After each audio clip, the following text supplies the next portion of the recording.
and she will open up to you. The problem is that they are afraid of opening up to you because you are Hitler. Goliath ni wa wèrè ló ń wù. Tó bá ti mówó lẹ̀ o ti rò pé gbogbo ojúṣe ẹ ti tán. Tó bá dẹ̀ ti ṣe náà, àwọn African man, for your mind, you think that good sex is harder. Lọ́kùn ẹ̀ o ti mú wèrè pọ̀ lọ́nà, o ti mú ẹlẹ́ẹ̀mọ́ alọ́mọmọ́ gbogbo ẹ̀, o ti wò pé o ti wà ní horsepower mode. You are coming with that ego. A máa ṣe gbàgbà fọ́mọ ọlọ́mọ, ọmọ tó yà kàn bí tó ṣe sínú ẹ̀, gbàgbà bí carpenter. For your mind, you think that is good sex. You don't know how to communicate with her body. Or she's just, even if she's open herself to you, it has become work. She's just doing it because she's your wife. She's obligated to do so. So many women are having sex with their husband just because one of a co-water or commander be pay mo shaking it. That's why I was like, pay your wait, you know, Lord Ribodo. It's wrong. Those things, see, the truth is we fuck the mind. We fuck the mind. And until you realize that if you cannot fuck her mind, you are not going to, you can't get the best of her. Because as a man, you want to feel like Tori woman is your right to just, so many women are being raped in their marriage. It's clear-cut rape. What is the definition of rape? Unconsensual sex. Unconsensual. So, it is rape. She's not refusing you, but she's just doing it because she's the wife. And that's why you are not enjoying her. That is why Tomo will fall with it. Long come on, don't you that people do you know? Tori yẹn in nǹkan drive at the end of the day. So she will put her best in it. But you can't get the best of your wife, and that's why it looks like your wife is unsweet. Please her. Rub her ego, rub her back. Ọkùnrin mi wà tó yẹ pé tí òun ṣe pé ẹ fẹ́ wà lórí bẹ́ẹ̀dẹ̀ fẹ́ dúra yín o. Ìyàwó ẹ̀ kàn fọ́ ọkọ ẹ lọ́rùn kí ìṣe lásán. Kí ló ń ṣe ẹ́ tóun kí ló ń gbò fi mí sílẹ̀ jàre. Ó kánra jù wèrè, ó kánra jù. But when it is your turn, you expect her to be in her best element. You expect her to be in her best element. It doesn't work that way. So most times, the truth is how a woman responds, who a woman becomes, is heavily dependent on the man.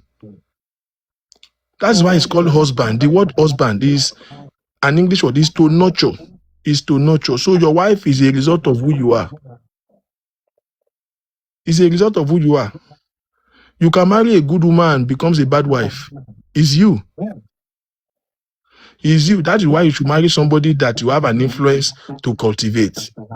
A woman that can trust your intelligence, that can trust your leadership. And you be a good man to yourself and be a good husband to your wife. You will get the best of her.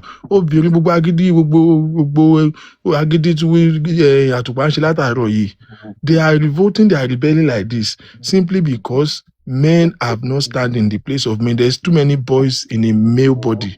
And that's the problem we have in our society. Men have not learned to take responsibility. So, see, sex is hard though. If there's no love, sex is work. If there's no love, there are so many marriages, not if you timetable, see sex, and you think that is romance. We only have sex on Saturday and Tuesday. That's not romance. Sorry to cut you. I want to have a twist. Mommy, baby. We twist conversation a little bit. I want us to twist this conversation a bit. If you look at the impact of social media awareness about marriages, relationship, and stuff like that, then if you bring the case of Tonto Dike into this conversation, now, if women that have left their marriages of age maybe, let's say 40 and above, or let's say maybe 50 and above, do you think some of them now, if they had known what they are now realizing now, they would have still been in that marriage that they left? And I believe that there is, but there are more women that would have wished they left more than the one that would have wished they remain. How? So there are so many women who have been conditioned by culture and religion to absorb abusive marriage that they are not living their. See, so many marriage that we see now, Toshi exists, is because the women as Bakamu, and it is too late for them to leave. Somebody leave shortage in the form. Somebody who have been enduring an abusive marriage for 25 years. Leave now for what? Leave to who? What are our chances? So some marriage are existing is not because it's working, it's because either of the party as Bakamu, they are now tolerating each other. Of course, there's a place of tolerance in any marriage, whether you like it or not. Now, but there are many women who feel that caveat is making me to keep quiet. now, but yes, I agree with you. There are so many women, and I don't think it's gender based. The truth is, if I know the things that I know now in my first marriage, it will actually probably work. It's not necessarily gender based. Sure, you understand? So I'm just using women because we are all answer. So I'm not. Now, so yes, I agree. There are so many women. The awareness now, it looks as if it's favoring women, but honestly, for the most part, it's against women. If you look at it very well, it is women that are making the awareness to their own disadvantage. Because you see now, men, there's an unpronounced war between those two genders that is not favoring women. But more women really did not realize it as to be like that. So let me explain it. So yeah, the awareness is good because, of course, the only men that are complaining are men who are actually useless in the first place. Because now women are standing up, they are building their own life. Women are not, like Atupa, people like Atupa are saying, women stand up for yourself, be independent, make your own money, so that you are not enduring abusive marriage because you don't have a choice. You don't have anywhere to go. She understand. So many people marry for poverty alleviation reasons. So now so many women are now getting up and now having their own money, standing up for themselves. So any man that all he have to give is money will be affected. They now know that they don't stand a chance because women are making their own money. So if all you can give is money, then you are not a man. You are not going to get these women. Now, do I agree that there are women who now feel like, okay, maybe I would have stayed with that man I met in the past. Yes, because in the past, the truth is, men, that's why I say it's not really gender-based. So many women actually has left a good man because of they cannot project into the future. Let me leave a caveat. Exactly. Let me leave a caveat to this. A bad man to you might be a perfect man to another woman. Now, most times, the fact that the man you left is now having a functional marriage and is good and is making progress does not necessarily mean if you have stayed with him, it will have been good though. It might still be bad. If it's a wrong fit, it's a wrong fit. That's why I'm still saying it. Relationship is custom made, it's tailored. It cannot be one size fit all. Something that is not good for you only they're perfect for another person. For example, tó bá ya wèrè ní kò fẹ́. Ó mọ̀ fúnra rẹ̀ pàrẹ̀ ò balẹ̀. Marry somebody. Mú wèrè tó bá ti lè handle. Yes, fẹ́ wèrè bí tiẹ̀. Wọn kì í fẹ́ wèrè ẹgbẹ́ wọn king. Wọn ò ní fẹ́ wèrè ẹgbẹ́ wọn. Àwọn náà mọ̀ pé wèrè ni wọ́n. So bó ṣe máa jẹ́ okay, for example, irú èmi tẹ́jọ́ òfò wà lára ẹ̀ báyìí nísìn. Ṣé wọn kémi ò lè fẹ́yàn tó ń rojọ́? Because kò ní work. Èmi fọ́nrán wà lára mi normal. King àtàtùpà ò lè fẹ́ra wọn nìyẹn. Kò lè work, a máa dáná sunlé. A máa dáná sunlé. Gbogbo friends and family gan máa ní problem. Ṣé understand? A máa ní problem. Now, is it possible that we are going to have a perfect relationship? Yes. But ẹjọ́ máa pọ̀ ńbẹ̀ gan. Do you know that there are relationships that one jà every 2 other days on the nífẹ̀ẹ́ àwọn lẹ́nu? On the níwà abusive. Irú àtùpà nísìn more than likely a máa gbéra wa ṣépè every 4 hours. Normal.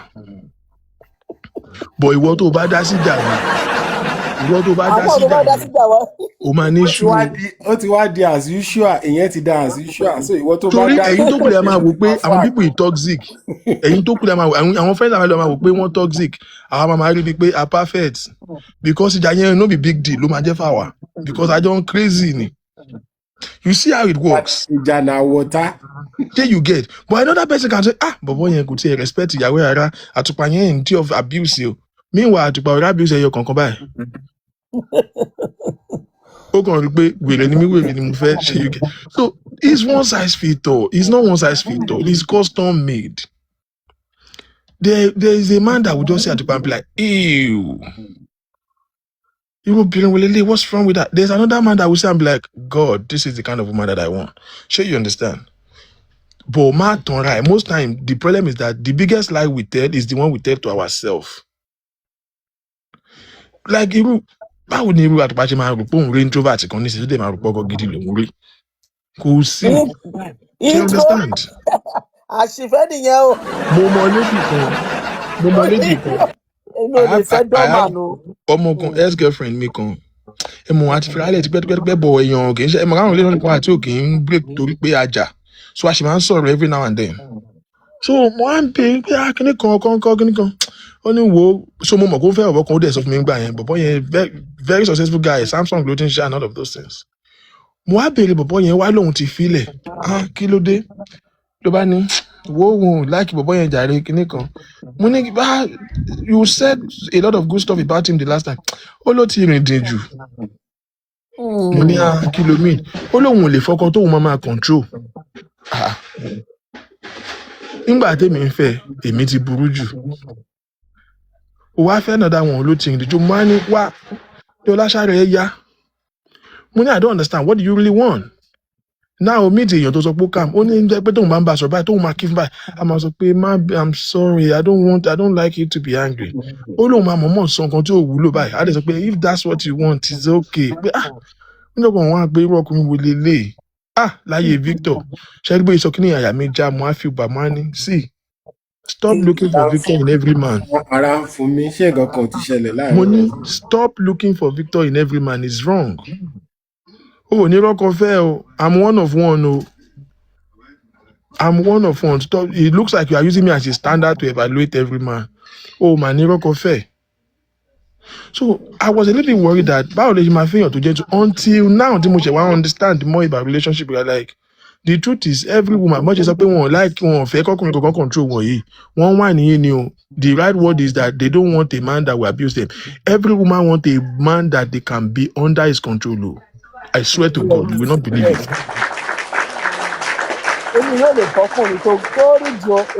They just want to be sure that even though you can control them, you are controlling them in their own favor. You have their interests at heart. Níṣe wọ́n ní jàǹbá. Women love to submit. This father guy, all this are almost saying they don't like to submit to a man. It's a lie. Women love to submit. They just have a problem. Submit to what? You just don't have the value that they are submitting to. If a man can love a woman enough and can protect her and can prove that he have her interest at heart, the natural reaction for a woman is submission. She will in return submit to you. Kò sóbìnrin tó ṣe tó bá mọ̀ pé ó máa protect ó máa love òun right. Kò tẹ̀ sí rí don't ask for submission, it will come naturally. Submission is a reaction, is a response. Yeah, I agree. It's not what you demand. You don't demand for it at all. So the old ọkùnrin kan lè máa control mi irọ́ o on revalue inú ẹni o tó bá rọkùnrin tó love wọn enough to protect interest wọn they will naturally submit. Check it. So that's the way I see it though.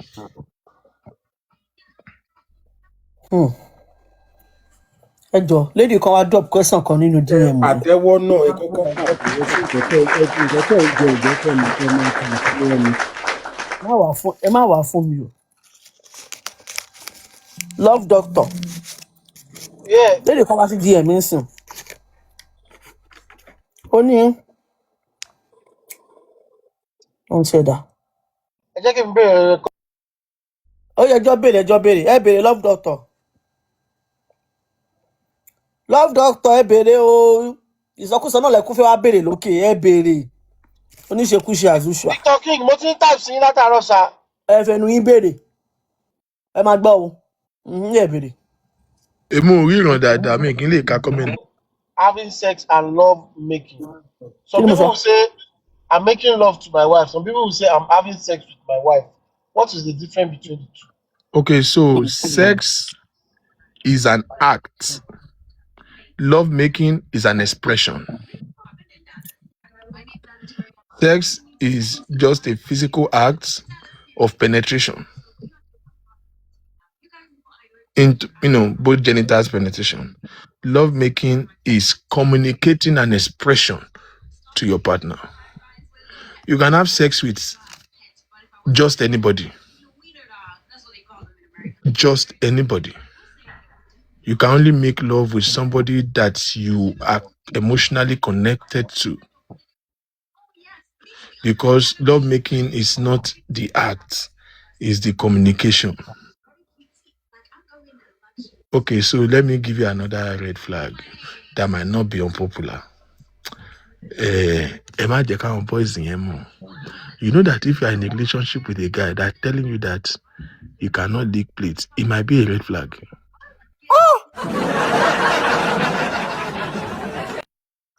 I will tell you why. Somebody who is not really emotionally into you, who is not in love with you, we find it very irritating. It's a natural thing. It might be a sign that he's actually not in love with you.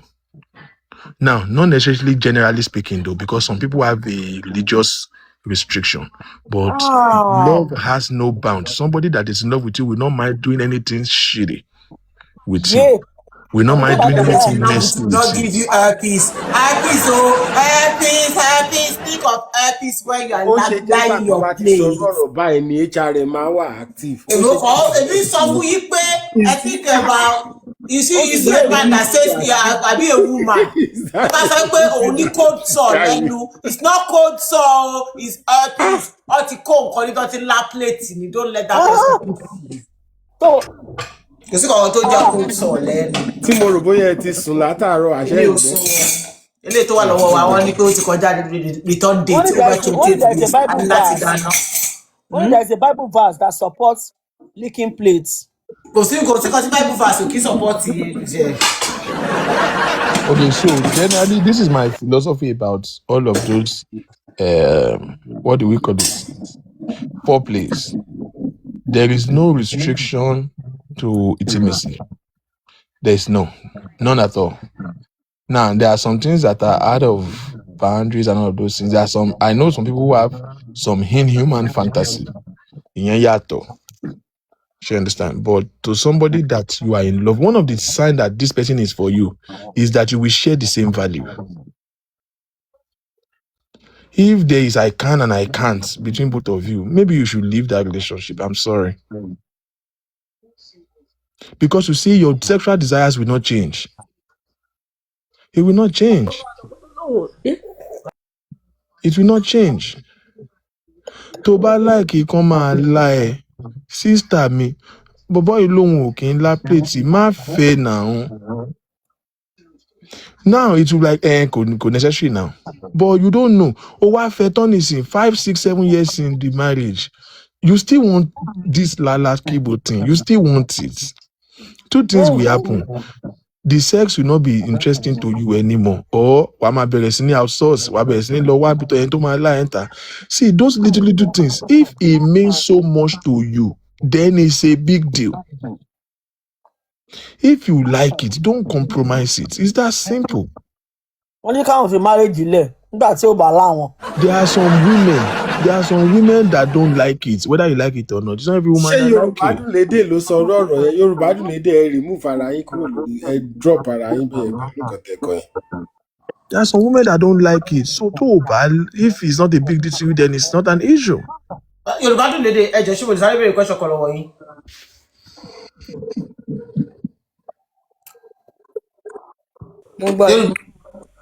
Ẹni pé ṣé tí wọn bá láyé ṣe kẹfì marriage lẹ ṣé tẹ́lẹ̀tẹ́lẹ̀ kó tó di pé ẹ máa rí ṣán máa ń la yín.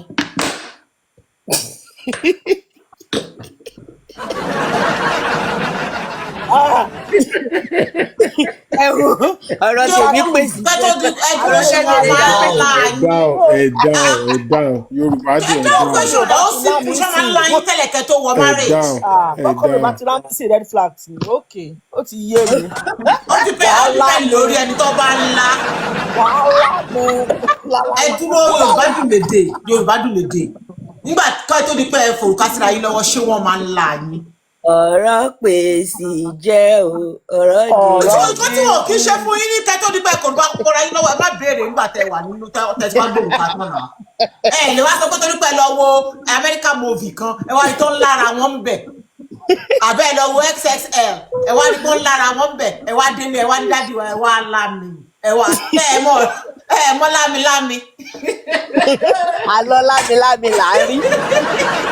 Wọn ò ní láàyè o wọn ò ní láàyè o tó bá yẹ pé kẹtọ tẹ́lẹ̀tẹ́lẹ̀ wọn kì í láàyè torí ẹ wá rí pé àbí ọ̀rẹ́ yín wá sọ àbátìkọ wá sọ pé wọ́n la àwọn nílàkúlà orí àwọn bẹ́ẹ̀ sì yọ omi. Àlọ́ lámilámi là ń rí ẹnìkan rà. Kẹ́yìn náà wá délé kẹ́ wá ní oyè ẹ̀ mọ̀ bọ̀ kọ́ ní kí lẹ fẹ́ kọ́ni àni mo fẹ́ kẹ́ ẹ lá mi rìn mo fẹ́ kẹ́ ẹ lá mi rìn. Ànábì ò fẹ́ bẹ́ẹ̀. Àtúpà ẹ ṣe gan-an thanks ẹ̀yin gbogbo yín lẹ́ẹ̀kan sí thanks for bringing our nursing home back. Ìjọ mímọ́ Ọlọ́run ẹ̀ sì bí kí o fà. Ẹ lára yín pa. Kí ni bíbí tó wà ń bẹ̀? It's not a big deal. It's just part of the foreplay that people add to bonds that when you are making love to people. Wọ́n tó bá ṣàtìmọ́ àwọn òbí ọkùnrin kan wà tó jẹ́ pé o mọ̀ pé ẹ kàn fẹ́ jẹra yín ni má lọ máa lálàkúlà torí o máa kó ẹ́pìsì o. Dóònà tó wọ́n sọ fún síkì mọ́ nítorí pé ẹ̀ síkì mọ́ ni kiri yẹn wá ló wá yọ sí yín lẹ́nu irọ́ ló pa ẹ́pìsì ló kó infection ni. Má lọ la tó bá ti trust girlfriend yẹ má lọ la. Girlfriend ẹ ṣe ń kó lọ́dún ẹ bá ibòmí ló tútù gbà lọ tó bá lọ kó tó bá máa jí láàárọ̀ bá ẹnu ẹ máa wú tó ìkú. That being said, there's nothing enjoyable in a domestic violence relationship.